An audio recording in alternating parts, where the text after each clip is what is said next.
I'm John Miglosh, WDMA, International Society for Strategic Marketing.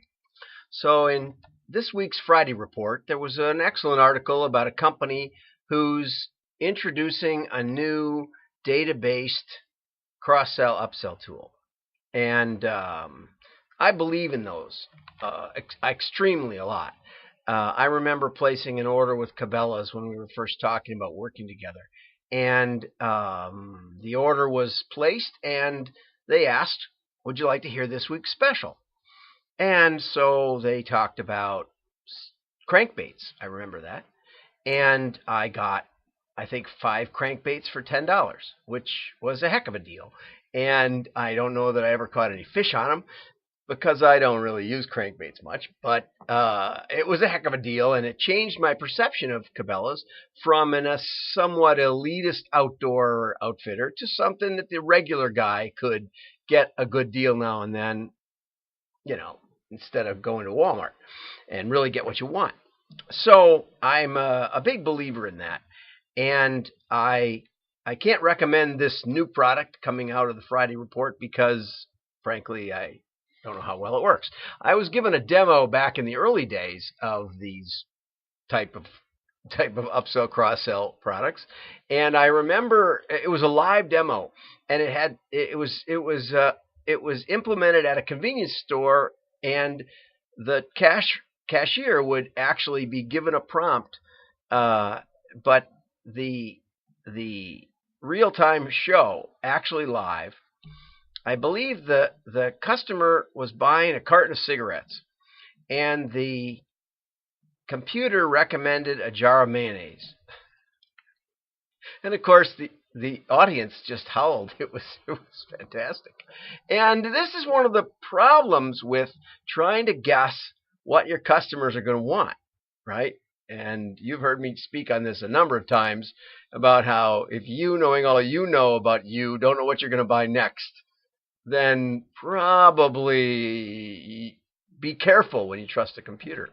When Amazon started, who was one of the very first to people who bought this, you may also like, or also bought. That's all they said. They never said you might like it when they started. They just said people who bought this book also bought. And I had an inside friend there who worked there, and he told me how they actually built it. And the way they did it was they had essentially 5 boxes in every item. So when the book went on sale, you know, some people would just buy that book and not buy anything else, but some people would buy a second book or a third book. And whatever it was, whatever the first 5 additional purchases were to that book, they would put in there, and they would stay there. And it didn't matter what the correlation particularly was. And it could be, sometimes you'd see something really crazy in there. But you know, crazy might sell too. It isn't as scientific as you might think. And so I want you to remember that back in the old days, I had a client once who I asked, you know, why didn't you do an upsell, cross-sell? And they said, well, it's because the computer isn't set up yet. We have a very fancy algorithm, and we have to populate it with data, and we have to do the modeling, training, etc.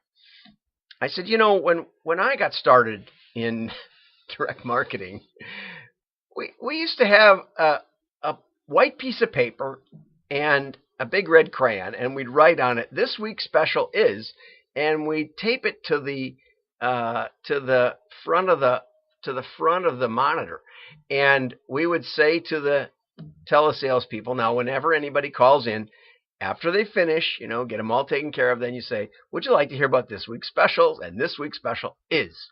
And it didn't matter what they bought. And we sold a lot of stuff, you know, and oftentimes I think it's better to have a really great item that you're overstocked in, or something like the crankbait special, that's widely used and popular, than it is to try to anticipate exactly what the customer is going to want to buy, because frankly you don't know what you're going to buy next. And oftentimes when you if you call in or you go on a website, you just want to get it done. So As much as I love the idea of upsell, cross-sell, you want to be careful from a data standpoint. First of all, spending too much money on this perfect system that's going to predict the future, because it isn't. It's all historical data. It's customer data. It's product data. Remember how simply Amazon got started. Remember even more simply how we got started. So keep it simple. Get it done. Do your cross-sell, upsell, and make a lot of money. I'm John Miglash for the WDMA and the International Society for Strategic Marketing.